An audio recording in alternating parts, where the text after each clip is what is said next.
Hay historias que la naturaleza susurra, pero solo unos pocos se detienen a escucharlas. Hoy descubrirás una de ellas. Criaturas perdidas del fin del mundo. Los enigmas de la Antártida. Imagina estar en medio del océano más hostil de la Tierra. El viento corta como cuchillas de hielo. Las olas se levantan como montañas líquidas. De repente, algo emerge del agua. Algo que no debería existir. Algo que los libros de biología dicen que es imposible. Pero allí está, a metros de tu barco, desafiando todo lo que creías saber sobre la vida en nuestro planeta. La Antártida y el Océano Austral no son solo el reino del hielo eterno. Son también el último rincón verdaderamente inexplorado de la Tierra, donde las leyes de lo posible parecen escribirse con tinta diferente. Hoy vamos a sumergirnos en los misterios más desconcertantes que marineros, científicos y exploradores han registrado en estas aguas olvidadas. Algunos con pruebas, otros con testimonios que resultan imposibles de ignorar. ¿Estás preparado para descubrir qué se esconde bajo el hielo del fin del mundo? Las serpientes soviéticas, cuando los pilotos vieron lo imposible. Corre el año 1962, plena Guerra Fría. El mundo está dividido, pero la ciencia no conoce fronteras. Un buque soviético, el Sovetskaya Rosilla, navega cerca de una base de investigación en aguas antárticas. La rutina es monótona: hielo, agua, cielo gris, hasta que dos pilotos de helicóptero rompen el silencio por radio con un mensaje que paraliza a la tripulación. Tenemos contacto visual con, no sabemos cómo describirlo, serpientes marinas enormes. No era broma. Ante sus ojos, dos criaturas colosales flotaban en la superficie del océano. Cada una medía aproximadamente 15 metros de largo, más que un autobús urbano, y casi 1 metro de ancho. Su aspecto era reptiliano, con un cuerpo serpentino que apenas se movía, pero cuando lo hacía, era con espasmos violentos y perturbadores, como si algo ancestral despertara de un letargo milenario. Las autoridades marítimas emitieron advertencias a todos los barcos de la zona. Posible amenaza a la navegación. Pero lo más inquietante vino después. Un informe posterior mencionaba que se había avistado un grupo de hasta 30 de estas criaturas juntas. ¿Qué eran? El investigador Dale Drennon propuso una hipótesis que suena a ciencia ficción: mosasaurios vivos. Estos reptiles marinos gigantes dominaron los océanos hace 66 millones de años, en la era de los dinosaurios. Imagina un cocodrilo de 15 metros con aletas, mandíbulas capaces de triturar huesos y una ferocidad que rivalizaba con el Tyrannosaurus Rex. La ciencia los declaró extintos junto con los dinosaurios. Pero, ¿y si no lo están? Drennon señaló que avistamientos similares se habían reportado cerca de Nueva Zelanda, otra región aislada del hemisferio sur donde las profundidades oceánicas siguen siendo un misterio. Sin embargo, el científico soviético B.A. Senkovich ofreció explicaciones más terrenales. Según él, los pilotos podrían haber confundido grandes acumulaciones de algas, que a veces flotan formando masas densas y oscuras, con seres vivos. Otra posibilidad: tentáculos de un calamar gigante que hubiera derivado fuera de su hábitat profundo, aunque esto tampoco explicaría el comportamiento observado. Lo cierto es que nunca se capturó ningún espécimen, nunca se tomaron fotografías claras, pero los testimonios quedaron archivados, como tantos otros enigmas polares, esperando que algún día alguien vuelva a ver lo que aquellos pilotos vieron. El narval del sur, el unicornio perdido. Si te pidiera que imaginaras un narval, probablemente pensarías en las aguas heladas del Ártico, ¿verdad? Estos cetáceos de cuerno retorcido, en realidad un colmillo alargado, son emblema del norte. Jamás se han documentado poblaciones en el hemisferio sur. Jamás. Excepto por 3 encuentros que desafían la lógica. Primer avistamiento, 1615. El explorador holandés Willem Schouten navegaba por el Océano Austral cuando su embarcación fue atacada por algo desconocido. Al día siguiente, la tripulación encontró clavado en el casco un cuerno de unos 30 centímetros de largo. No había explicación, no había cuerpo, solo esa lanza ósea como evidencia de un encuentro imposible. Segundo avistamiento, 1620. El general francés Augustin de Beaulieu divisó al sur de África 2 animales de color azul oscuro, parecidos a marsopas, nadando bajo la superficie. Lo extraordinario, Ambos tenían un cuerno de aproximadamente 45 centímetros. Pero aquí viene el detalle que rompe el molde. Beaulieu describió una aleta alta en el lomo del animal, algo que los narvales del Ártico no poseen. Ellos solo tienen crestas dorsales. Más perturbador aún, Beaulieu relató que uno de estos seres había hundido el barco de un conocido al embestirlo con su cuerno. ¿Un narval agresivo o algo completamente distinto? Tercer avistamiento, 1892. Varios marineros experimentados del ballenero Balaena, navegando cerca del estrecho de Bransfield, a escasos kilómetros de la Antártida continental, identificaron sin dudar un narval. Estos hombres eran cazadores profesionales, conocían cada cetáceo del océano. Incluso usaron el término técnico de los balleneros para referirse a él, uni, el narval. Entonces, ¿qué fue lo que vieron? El relato de Beaulieu tiene características que encajan más con un pez espada. Aleta dorsal pronunciada, comportamiento agresivo hacia embarcaciones y presencia confirmada en el hemisferio sur. De hecho, el famoso sumergible Alvin sufrió un ataque similar cuando un pez espada quedó incrustado en su estructura. Pero el avistamiento del Balaena es diferente. Breve, sí, pero inequívoco. El único problema: el testigo que registró el suceso no lo vio personalmente. Fueron otros tripulantes. Y para colmo de frustraciones, ese testigo era un artista. Nunca dibujó al animal. ¿Existió alguna vez una población austral de narvales que se extinguió en silencio? ¿O fueron casos aislados de individuos perdidos, arrastrados por corrientes a miles de kilómetros de su hogar ártico? Nadie lo sabe. Pero esos cuernos clavados en los barcos, esos son reales. La orca fantasma, el asesino amarillo del hielo. En 1983, dos científicos rusos presentaron una propuesta audaz. Existía una nueva especie de orca en la Antártida. No era una afirmación ligera. Las orcas, Orcinus orca, ya eran conocidas, estudiadas, documentadas en todo el mundo. Pero estas eran diferentes. Desafortunadamente, el único espécimen que habían logrado estudiar fue destruido por una tormenta antes de poder analizarlo en profundidad. Sin embargo, habían tomado suficientes notas. Cuerpo más pequeño que una orca común, aleta caudal un 40% más reducida, diferencias notables en la estructura craneal y un detalle visual imposible de ignorar. Un tono amarillento en su piel, como si el hielo polar las hubiera teñido con su propia luz fantasmal. A diferencia de las orcas típicas, depredadoras supremas que cazan focas, leones marinos e incluso ballenas, estas orcas amarillas parecían preferir el pescado. Vivían en el hielo compacto, en las zonas más inhóspitas del continente blanco. Un estudio soviético del mismo año reveló algo asombroso al analizar estómagos de orcas capturadas.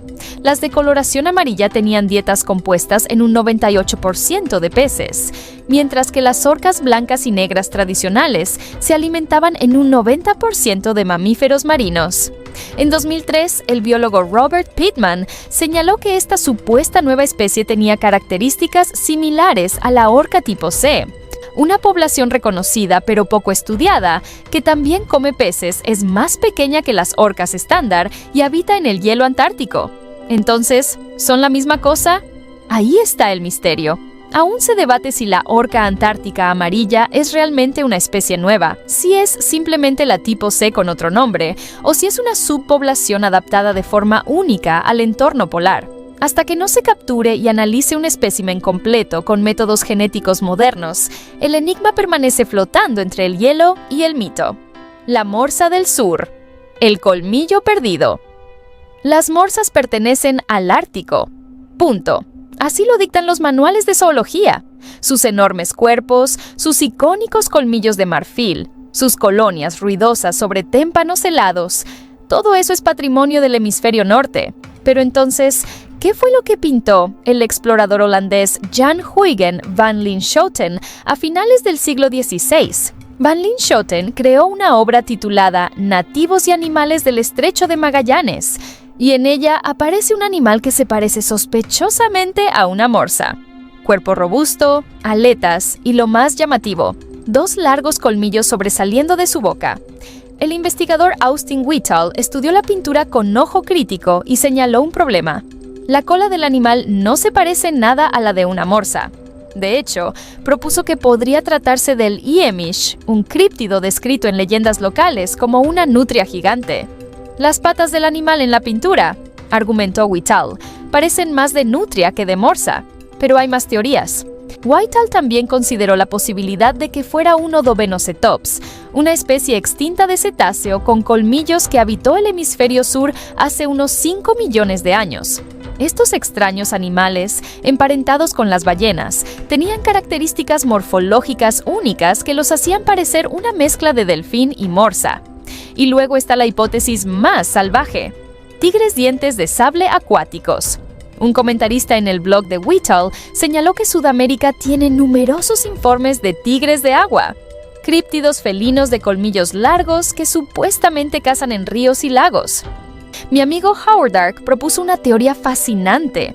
Quizás el pintor encontró el cráneo fosilizado de un tigre dientes de sable, Smilodon, y sin saber qué era, intentó reconstruir el animal basándose en los huesos.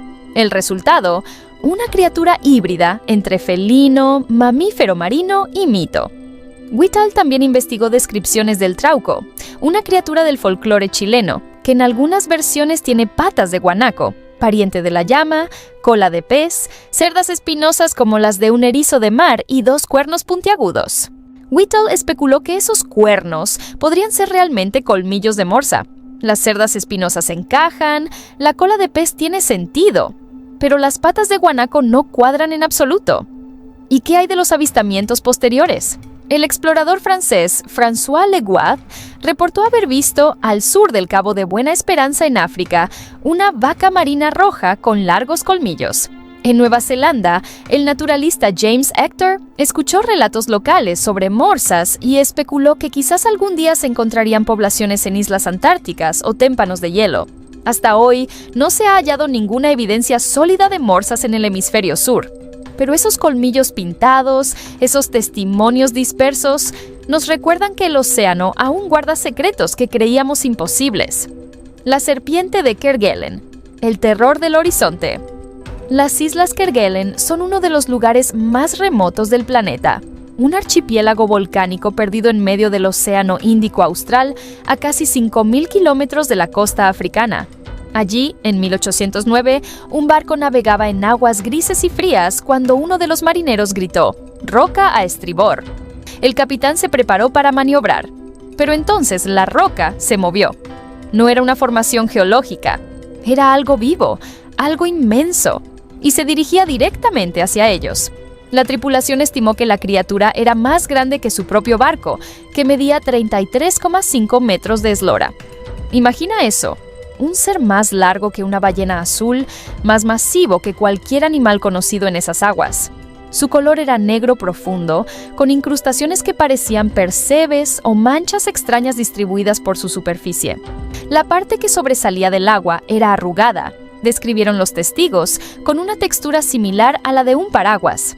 Esas arrugas se movían, ondulaban, como si fueran músculos o pliegues de piel que respiraban con el oleaje. El capitán creyó distinguir una cabeza, una especie de protuberancia, un nudo en un extremo del cuerpo, aunque no estaba seguro. Prepararon los rifles, apuntaron, pero cuando la criatura estuvo lo suficientemente cerca, algo cambió. El terror reemplazó a la curiosidad. La descripción que dieron los marineros fue contundente, tan terrible que decidimos alejarnos. Nunca dispararon, viraron el timón y huyeron. El relato fue documentado por Samuel Mitchell en el Medical Repository, una revista científica respetada de la época. Mitchell no se quedó ahí. Investigó y encontró otros 2 avistamientos similares en la misma ruta comercial.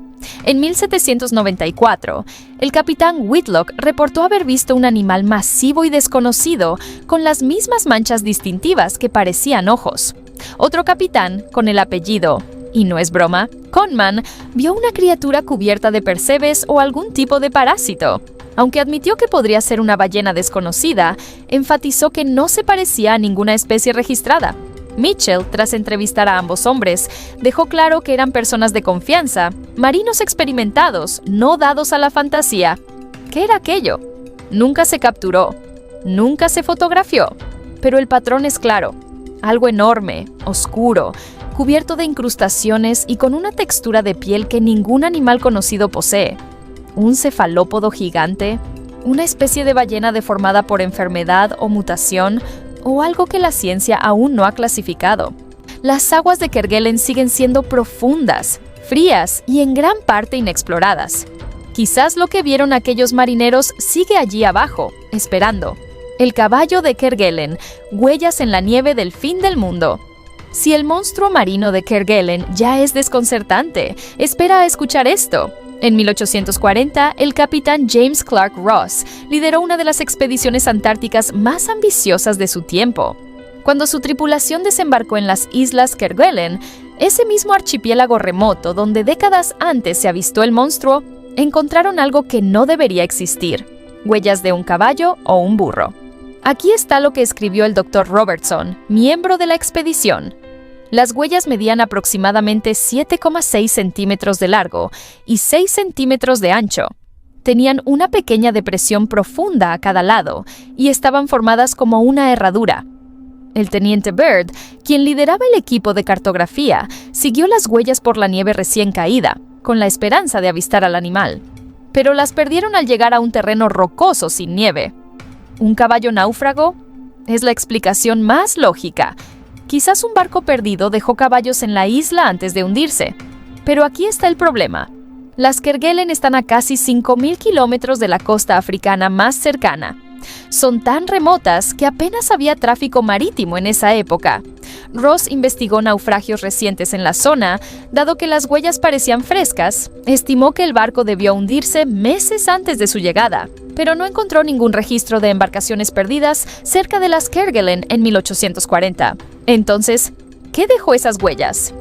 La teoría del pájaro gigante. Aquí es donde la historia se vuelve verdaderamente extraña.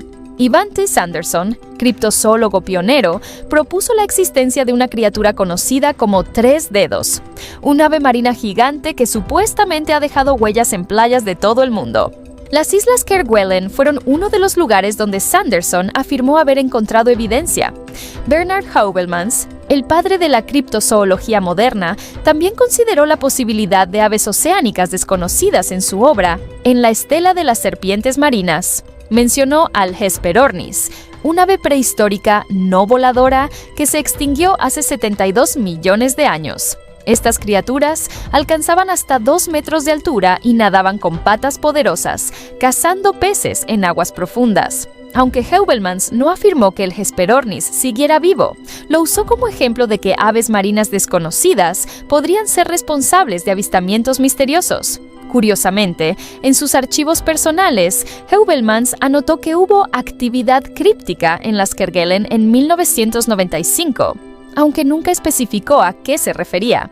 La teoría de la foca elefante, Dale Drinon sugirió que las huellas podrían haber sido dejadas por focas elefantes, que son abundantes en las Kerguelen. Estos animales pueden hacer marcas extrañas en la nieve al arrastrarse. Según Drinon, las huellas de foca elefante pueden parecer sorprendentemente similares a las de aves. Pero hay un detalle crucial. Los hombres de la expedición de Ross eran marinos experimentados en aguas polares. Conocían a las focas elefantes y describieron explícitamente las huellas como de caballo. ¿Mulas en el futuro?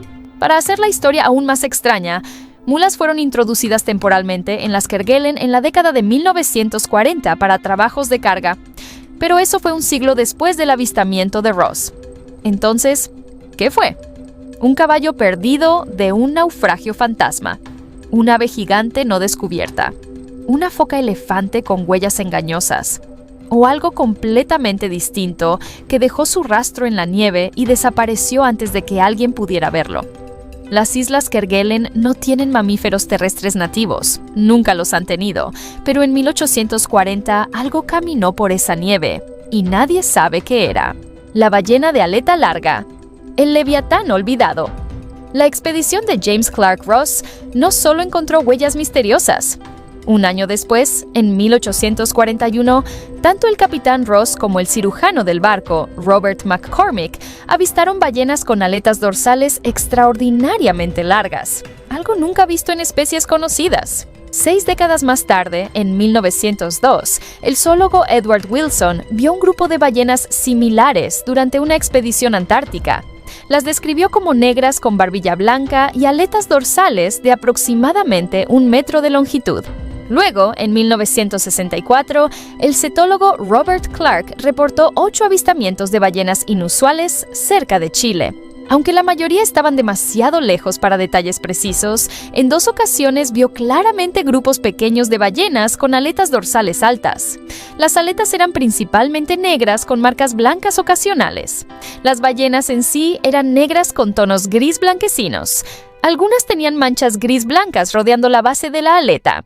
Clark intentó acercarse para estudiarlas, pero las ballenas eran rápidas y esquivas. Sin embargo, logró tomar una fotografía y cuando comparó sus notas con descripciones históricas, se dio cuenta de algo escalofriante. Estas ballenas eran prácticamente idénticas a las que Edward Wilson había descrito 62 años antes. ¿Qué significa esto? Significa que durante más de un siglo, múltiples científicos capacitados han visto ballenas que no coinciden con ninguna especie catalogada. Y significa que esas ballenas siguen ahí, nadando en aguas australes, evitando a los barcos, esquivando las cámaras, esperando el día en que finalmente se capture un espécimen y se les dé un nombre científico. O quizás prefieren seguir siendo un misterio. Delfinus albigena. El delfín que nunca fue en 1824, los naturalistas franceses Jean Quoy y Joseph Gaimard avistaron un delfín extraño frente a la costa antártica. Acababan de descubrir otra nueva especie de delfín momentos antes, el Delphinus cruciger, el delfín cruzado. Así que estaban atentos, con los ojos afilados por la emoción del descubrimiento. Este segundo delfín era casi completamente negro, excepto por una marca blanca distintiva detrás del ojo. Lo observaron, lo registraron y lo nombraron provisionalmente Delphinus albigena. Y luego desapareció. Nunca se capturó un espécimen. Nunca se volvió a avistar. A diferencia del delfín cruzado, que eventualmente fue confirmado cuando se capturó un individuo en 1847, el Delphinus albigena se desvaneció en la bruma del tiempo como si nunca hubiera existido. Pero aquí está la pregunta perturbadora. ¿Cuántas otras especies fueron vistas, registradas y luego se extinguieron antes de que pudiéramos demostrar que habían existido? La ventana entre el descubrimiento y la extinción puede ser terriblemente estrecha, especialmente en lugares tan remotos como la Antártida, donde el hielo se derrite, las corrientes cambian y ecosistemas enteros pueden colapsar sin que nadie se dé cuenta. Quoy y Gaimard vieron algo, lo describieron con precisión, pero nunca más volvió a aparecer. ¿Fue el último de su especie? ¿O sigue ahí, en las profundidades heladas, tan escaso que nuestras probabilidades de volver a encontrarlo son prácticamente nulas? El Godzilla antártico, el monstruo que amaba el cine. Quizás hayas oído hablar del Ningen, esa supuesta criatura blanca gigante y humanoide que balleneros japoneses habrían visto en la Antártida. La historia se originó en un foro de internet japonés llamado 2Channel y se considera ampliamente un creepypasta, una leyenda urbana de internet. Pero puede estar basada en algo real. En 1958, el barco ballenero japonés Soya navegaba por la bahía Lutzow-Holm cuando la tripulación vio una forma grande y desconocida flotando en el agua. Al principio pensaron que era un tambor desechado de otro barco, pero entonces comenzó a moverse hacia ellos. La descripción que dieron es escalofriante. La cabeza medía unos 80 centímetros de largo. Era una mezcla entre la parte superior de la cabeza de un mono y la cabeza de una vaca. Estaba cubierta de pelo marrón largo y espeso. Tenía ojos notablemente grandes. Las orejas eran puntiagudas. Un tripulante afirmó ver una aleta con forma de sierra en su espalda. La criatura fue visible durante unos 30 segundos antes de sumergirse. Un hombre intentó tomar una fotografía, pero no pudo alcanzar la cámara dentro del barco a tiempo. El Soya llevaba a bordo a un biólogo, el Dr. Yoshi. Hay relatos contradictorios sobre si él vio la criatura o no, pero en cualquier caso no pudo identificarla con ningún animal conocido. El capitán, un fanático de las películas de Godzilla, la apodó Godzilla Antártico. Y así quedó registrada en los archivos navales japoneses. ¿Qué fue? La única teoría escéptica propuesta es que los marineros estaban exhaustos por condiciones de navegación extremas y experimentaron una alucinación colectiva.